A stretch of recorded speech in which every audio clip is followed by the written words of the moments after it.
muchachos, miren dónde estoy yo. Santa Teresita. Vine un viaje de remis. En un rato me voy al muelle.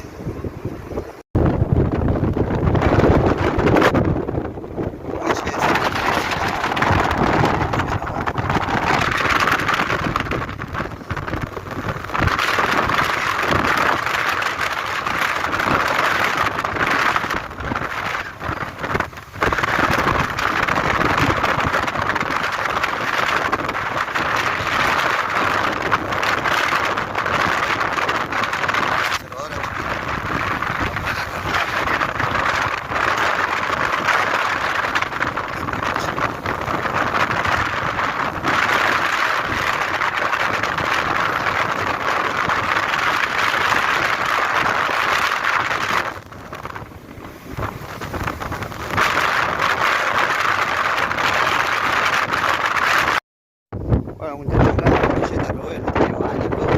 Ahí lo robé. Compré carnada re barata.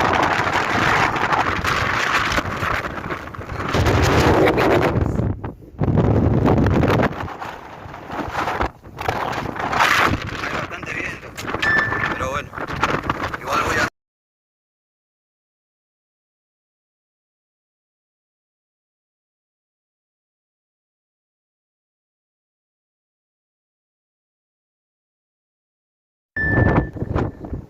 Sigo pescando pejerrey, acá están respondiendo.